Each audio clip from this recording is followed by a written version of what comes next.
Hello दोस्तों, आपका एक बार फिर स्वागत है आपके अपने चैनल फ्यूचर विद पास्ट में। यदि आप नए हैं, आपने चैनल को अभी तक सब्सक्राइब नहीं किया तो चैनल को सब्सक्राइब कीजिए, वीडियोज़ को शेयर कीजिए, लाइक कीजिए, कमेंट कीजिए। जो भी आपकी क्यूरीज या डाउट्स है आप कमेंट सेक्शन के थ्रू या फ्यूचर विद पास्ट के ट्विटर और इंस्टाग्राम हैंडल के थ्रू आप फ्यूचर विद पास्ट तक पहुँचाइए। Future with past as soon as possible कोशिश करेगा आपके डाउट्स और क्यूरीज को रिजोल्व करने की।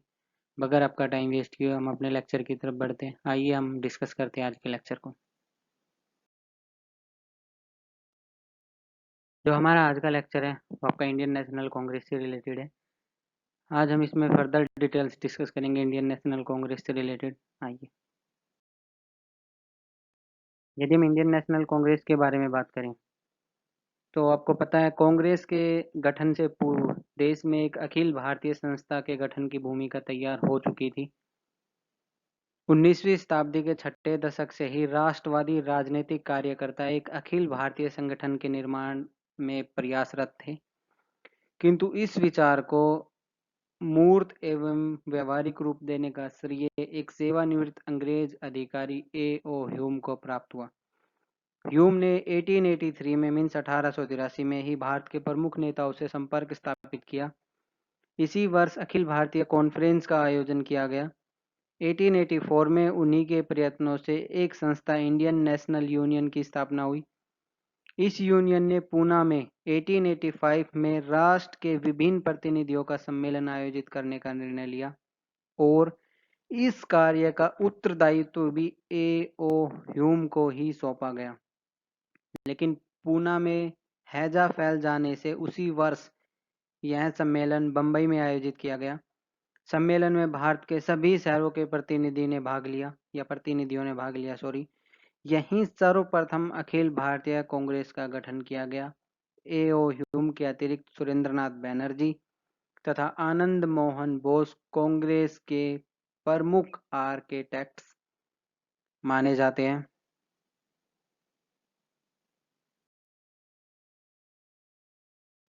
कांग्रेस के प्रथम अधिवेशन की अध्यक्षता व्योमेश चंद्र बैनर्जी ने की तथा इसमें 72 प्रतिनिधियों ने भाग लिया। इसके पश्चात प्रतिवर्ष भारत के विभिन्न शहरों में इसका वार्षिक अधिवेशन आयोजित किया जाता था। देश के प्रख्यात राष्ट्रविद नेताओं ने कांग्रेस के प्रारंभिक चरण में इसकी अध्यक्षता की तथा उसे सुयोग्य नेतृत्व प्रदान किया। इनमें आपके प्रमुख है दादा भाई नौरोजी 3 बार अध्यक्ष रहे, बदरुद्दीन तैयब जी, फिरोज शाह मेहता, पी आनंद चारलू, सुरेंद्रनाथ बनर्जी, रमेश चंद्र दत्त, आनंद मोहन बोस, गोपाल कृष्ण गोखले। कांग्रेस के अन्य प्रमुख नेताओं में महादेव गोविंद रानडे, बाल गंगाधर तिलक, शिशिर कुमार घोष, मोतीलाल घोष, मदन मोहन मालवीय, जी सुब्रमण्यम अय्यर, सी विजय राघवाचारी तथा दिनसा ई वाचा आदि के नाम उल्लेखनीय है। आपको एक चीज यहाँ पे नोटिस करनी पड़ेगी, यहाँ पे जो भी प्रोमिनेंट लीडर है कांग्रेस के उस टाइम पे वो आपके ऑलमोस्ट सभी सोसाइटीज से बिलोंग करते हैं या सभी इंडियन सेक्शन से बिलोंग करते हैं। आज की तरह नहीं है कि कांग्रेस की जो हैंडलिंग पावर है या कांग्रेस का जो आपको पता होना चाहिए कांग्रेस की जो मेन पावर हो किनके पास है। तो इस तरह की उस टाइम पे आपका कोई सिस्टम नहीं होता है और सभी को जितने भी सेक्शन थे सभी को इक्वल इक्वल अपॉर्चुनिटीज मिलती है कांग्रेस के अंदर।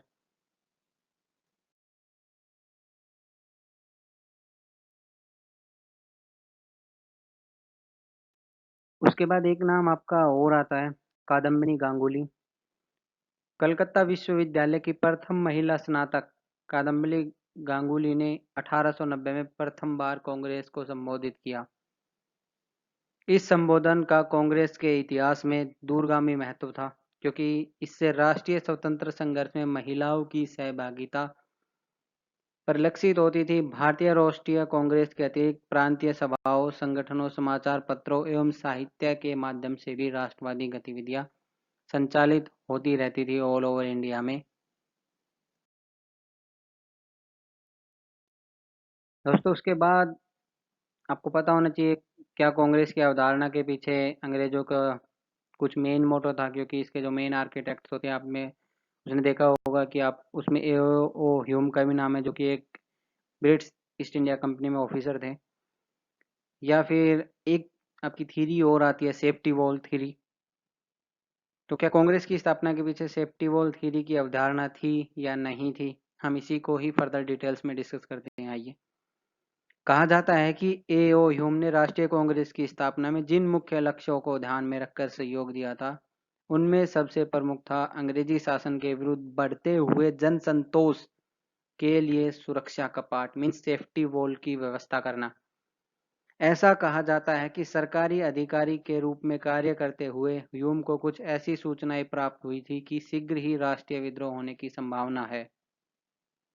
यदि कांग्रेस का गठन हो जाए या किसी भी नेशनल दल का गठन हो जाए, तो वह जनता की दबी हुई भावनाओं एवं उद्गारों को बाहर निकालने का अवसर प्रदान करने वाली संस्था सिद्ध होगी, जो ब्रिटिश सरकार को किस प्रकार की हानि से या किसी भी प्रकार की हानि होने से बचाएगी। इसलिए ह्यूम ने भारत के तत्कालीन वायसरॉय लॉर्ड डफरिन से अनुरोध किया कि वो कांग्रेस की स्थापना में किसी भी तरह की रुकावट पैदा ना करें।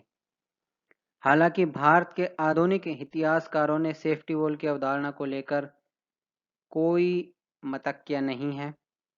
उनके अनुसार कांग्रेस की स्थापना भारतीयों में आई राजनीतिक चेतना का परिणाम थी। वे किसी ऐसी राष्ट्रीय संस्था की स्थापना करना चाहते थे जिसके द्वारा वे भारतीयों की राजनीतिक एवं आर्थिक मांगों को सरकार के सम्मुख रख सके। यदि उन परिस्थितियों में भारतीय इस तरह की कोई पहल करते तो निश्चय ही सरकार द्वारा इसका विरोध किया जाता या इसमें व्यवधान पैदा किया जाता तथा सरकार इसकी अनुमति नहीं देती।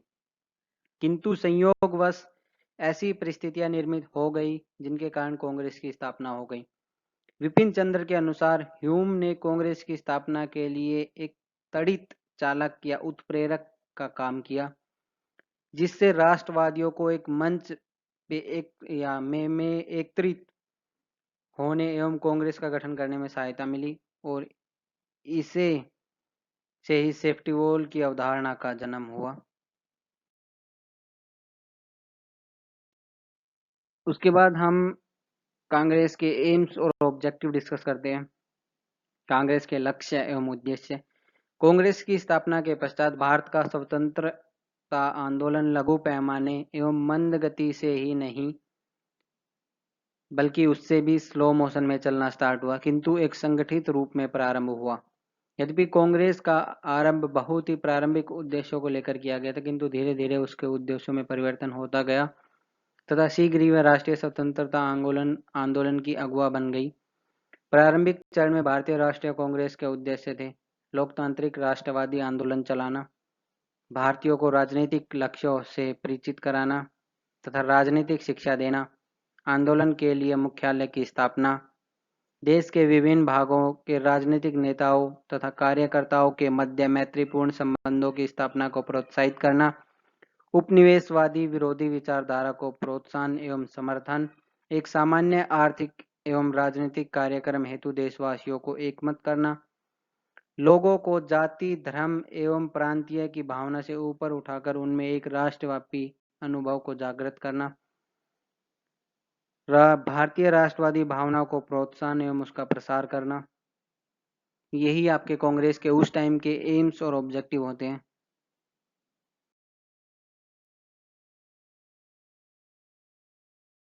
आज का हमारा लेक्चर यहीं समाप्त होता है।